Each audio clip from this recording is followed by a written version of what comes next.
जी, तो नेक्स्ट हम question number 15 start करते हैं और हमारे पास क्वेश्चन है integration x plus 4 over x cube minus 3x square plus 4। अब हमारे पास जो डिनोमिनेटर में वैल्यू है हमें उसकी फैक्टराइजेशन करनी है, लेकिन ये वैल्यू अब प्रीवियस क्वेश्चंस की तरह नहीं है। इसमें यहाँ हमारे पास पावर क्यूब में है, x cube minus 3x square है, जबकि प्रीवियस क्वेश्चंस में जस्ट क्वाड्रेटिक इक्वेशन होती थी जिसकी हम आसानी से फैक्टराइजेशन कर सकते थे, लेकिन यहाँ ये क्यूब में है, सो इसकी जो फैक्टराइजेशन है वो थोड़ा डिफरेंट तरीके से करेंगे। उसके लिए हम सिंथेटिक डिवीजन वाला तरीका इस्तेमाल करेंगे। अब सिंथेटिक डिवीजन में हम क्या करते हैं, इसमें हम ये देखते हैं कि अगर हम सपोज कर लेते हैं कि इसका फैक्टर x प्लस 1 है और वो ज़ीरो के इक्वल होगा अगर वो इसका फैक्टर है, और x हमारे पास इज इक्वल्स टू माइनस 1 हो जाएगा, और इस इक्वेशन में हम ये -1 पुट करके देखेंगे, अगर वो हमें ज़ीरो देता है तो इट मीन्स कि ये इसका फैक्टर है, और फिर हम इसको आगे फर्दर देखेंगे। तो बिल्कुल ऐसे ही है कि मैंने x प्लस 1 को अज्यूम कर लिया, लेट कर लिया, ये आपने याद कर लेना है कि ये इसका फैक्टर है, इसको मैंने ज़ीरो के इक्वल पुट किया और यूँ x इज इक्वल्स टू -1 आ जाएगा। इस -1 को हम इस इक्वेशन में पुट कर देंगे, और ये हमने जब पुटिंग की तो हमारे पास ज़ीरो ही लास्ट में आंसर आता है, जो कि ये प्रूव करता है कि x प्लस 1 इसका फैक्टर है।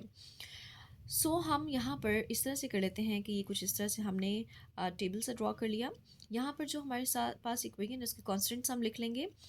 एक्स क्यूब का कांस्टेंट हमारे पास 1 है।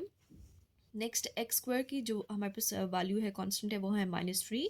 एक्स की कोई वैल्यू नहीं है, सो यहाँ ज़ीरो आ जाएगा, एंड कांस्टेंट हमारे पास 4 है, सो ये वाला जो -1 है इसको हम यहाँ लिख देंगे।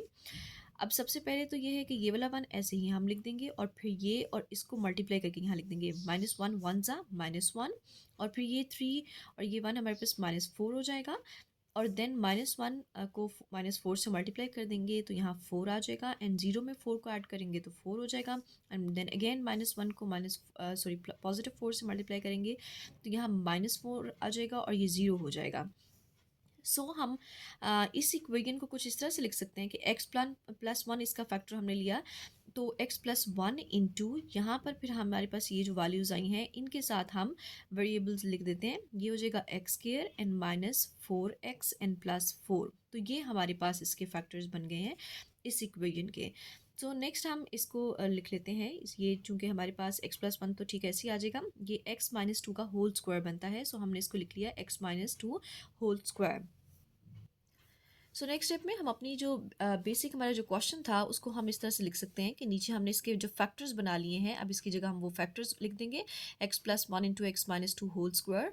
नेक्स्ट स्टेप में हम सपोज कर लेते हैं कि x plus 4 over x plus 1 into x minus 2 whole square equal है a ओवर एक्स प्लस 1 के, and plus b over x minus 2 and plus c over x minus 2 whole square. इसको हम इक्वेशन नंबर 1 का नाम दे देंगे, then दोनों sides पे हम x plus 1 into x minus 2 whole square से मल्टीप्लाई कर देंगे। हमारे पास इक्वेशन कुछ इस तरह से आ जाएगी, x plus 4 is equals to a into x minus 2 whole square and plus b into x plus 1 into x minus 2, because x minus 2 cut जाएगा और एक बच जाएगा, और साथ में x प्लस 1 भी आ जाएगा, and plus c into x plus 1, because ये कटिंग हो जाएगी। इसको हम इक्वेशन नंबर 2 का नाम दे देंगे, और फिर हम जो भी गिवन फैक्टर्स हैं उनको बारी बारी ज़ीरो के इक्वल पुट कर देंगे। हमने x माइनस 2 को सबसे पहले ज़ीरो के इक्वल पुट कर लिया, और हमारे पास x की वैल्यू 2 आ जाएगी, इसको हम 2 में पुट कर देंगे, और यूँ हमारे पास c की वैल्यू आ जाएगी 2। नेक्स्ट स्टेप में हम x प्लस 1 को भी ज़ीरो के इक्वल पुट कर लेंगे, x की वैल्यू -1 हो जाएगी, इसको 2 में पुट करेंगे, और यूँ हमारे पास a की वैल्यू यहाँ से आ जाएगी 1/3। ये जस्ट a और c की वैल्यू आई है, b की वैल्यू अभी हमें फाइंड करनी है, लेकिन हमारे पास फैक्टर्स ख़त्म हो गए हैं। हम इक्वेशन नंबर 2 को रीअरेंज कर लेंगे, कि मैंने इक्वेशन नंबर 2 दोबारा लिख दी। इसको रीअरेंज करने का मतलब ये है कि मैंने इनको आपस में मल्टीप्लाई कर लिया, इनके स्क्वायर्स ओपन कर लिए, ये मैंने इसी तरह से किया, और देन इनके जो कॉन्स्टेंट्स हैं इनको अंदर मल्टीप्लाई कर दिया, ये स्टेप में मैंने मल्टीप्लाई कर दिया। नेक्स्ट स्टेप में मैंने x वाली वैल्यूज़ को एक साथ लिख लिया, फिर x वाली वैल्यूज़ को एक साथ, इन कॉन्स्टेंट्स को एक साथ। ये बिल्कुल वैसे ही है जैसे हमने प्रीवियस क्वेश्चन में किया। टाइम सेविंग के लिए मैं इसको रिपीट नहीं कर रही हूँ। हम नेक्स्ट स्टेप में कंपेयर कर लेंगे एक्स स्क्वायर के कोएफिशिएंट्स को। यहाँ एक्स स्क्वायर की कोई वैल्यू नहीं, इट मीन्स यहाँ ज़ीरो आ जाएगा, और यहाँ पर है a प्लस बी। अब हमारे पास a की वैल्यू 1/3 है, वो हमने पुट कर दी, और b की वैल्यू हम यूँ फाइंड कर सकते हैं, इसको इस तरफ ले आएंगे तो b की वैल्यू -1/3 हमारे पास आ जाएगी।